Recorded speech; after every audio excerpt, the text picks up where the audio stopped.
ये व्हाट्सएप पे डालना है, इसका प्रचार करना है। लास्ट टाइम आपसे परमेश्वर ने आपके व्यक्तिगत जीवन के लिए कब बात की थी?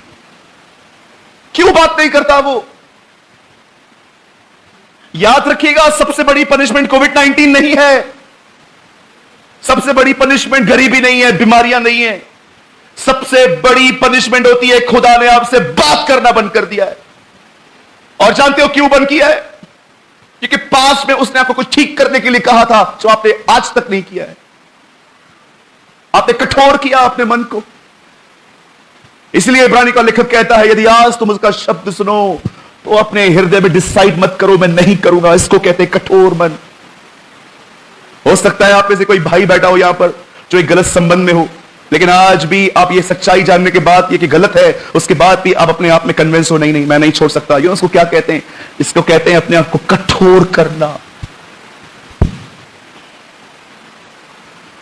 मुझे एक दिन प्रभु आप अगर मुझसे बात तक करे ना, मैं अगले दिन फास्टिंग में चला जाता हूं। मैं प्रभु को कहता हूं मुझे बता मैं कहां गलत हूं। आई प्रॉमिस यू लॉर्ड, मेरे को नाक भी रगड़ना पड़ेगा ना, आई विल डू इट। मेरे को उससे माफी मांगनी पड़ेगी अगर वो मुझसे यंगर है, एल्डर है, आई डोंट केयर प्रभु, मुझे तू चाहिए।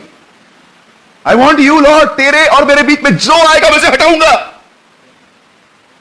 कब आपने आखिरी बार खुदा को सुना था?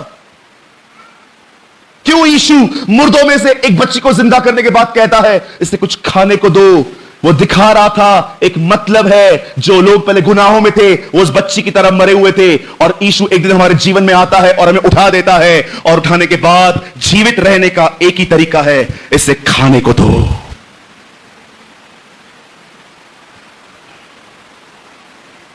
परमेश्वर इब्राहिम से बात करना बंद कर देता है। यहां पर बहुत लोग हैं, सालों से आपसे खुदा ने बात नहीं की है। नेवर। जाते हो क्यों बात नहीं की है उसने? बिकॉज आपने अपने प्यूरिफिकेशन पे ध्यान देना बंद कर दिया। You are settled. Sunday Sunday church जाना है, प्रार्थना करनी है, रात को नाइट प्रेयर करनी है, टाइप पे करना है, पास्टर जी को गिफ्ट करना है, ओ आई एम ओके। पर कितने लोग हैं जो खुदा के सामने रोते हैं, प्यूरिफाई माय हार्ट। दाऊद जानता था ये हृदय लेके बतिस्मा के साथ जो उसने किया था ये नहीं चलेगा, इसीलिए वो भजन में कहता है मेरे अंदर एक नया दिल पैदा कर, मेरे अंदर एक नया आत्मा उत्पन्न कर। तू हृदय की सच्चाई से खुश होता है, अपने नाम के निमित्त मुझ पे दया कर, अपने मेरे व्यवहार के अनुसार मुझसे मत चल। मुझे बताइए आपने लास्ट टाइम कब खुदा के सामने आंसू बहाए थे कि मुझे इस कठोर मन से छुड़ा जो तेरी बात नहीं मानता? He never spoke to Abraham। सबसे बड़ी पनिशमेंट यही होती है कि आप बाइबल पढ़ो और सिर्फ इंफॉर्मेशन कलेक्ट करो। ये यहां लिखा है, ये यहां लिखा है, ये यहां लिखा है, ये यहां लिखा है। Brother where is revelation? कभी आपने सोचा जब नए नियम की किताब में जब प्रभु यहूदियों से मिलता है, उन्हें कहता है तुम्हारे बाप इब्राहिम ने मुझे मेरे दिन को देखा था। कौन सा दिन प्रभु? कौन सा दिन तू बोल रहा है? उसने मेरे दिन को देखा था। He saw my day. आप जानते हो एक दिन इब्राहिम अपने बेटे को जब मारने जा रहा था, प्रभु से कहता है इसे छोड़ दे, और वो पीछे देखता है कि एक जानवर, एक मेढ़ा वहां पर फंसा हुआ पड़ा था, उसके पूरे जो हॉर्न्स थे वो फंसे हुए पड़े थे। ये प्रभु का दिन था। इब्राहिम जान गया भविष्य में एक दिन ऐसा आएगा जब मनुष्य छोड़ दिए जाएंगे और परमेश्वर अपने बलिदान को मारेगा। He saw the day of the Lord। कब पाया उसने प्रकाशन? आज्ञा पालन से पहले के बाद में? बाद में।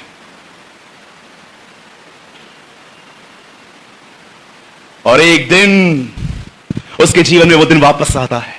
परमेश्वर 99 वर्ष की उम्र में इब्राहिम से कहता है, हे इब्राहिम मैं तेरा वही परमेश्वर हूं, मेरी उपस्थिति में चल और सिद्ध होता जा।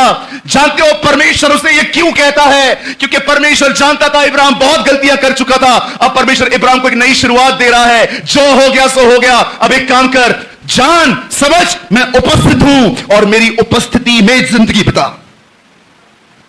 अब ये मत देख सारा को क्या पसंद है, अब ये मत देख अबीमेलेक को क्या पसंद है, अब ये देख मुझे क्या पसंद है, और तू वैसा ही करता जा, तू सिद्ध बनता जाएगा।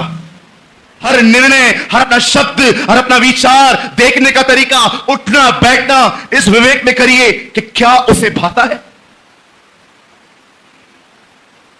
क्या उसे भाता है ये, क्या उसे अच्छा लग रहा है मेरा बात करना, मेरा सोचना।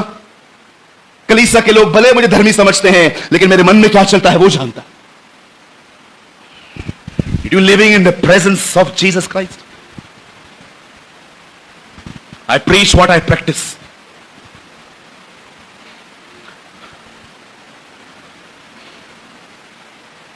परमेश्वर की उपस्थिति में जीने का अर्थ यह नहीं होता कि आप क्या फील कर रहे हो। परमेश्वर की हुजूरी में जीने का मतलब होता है आप क्या बिलीव करते हो।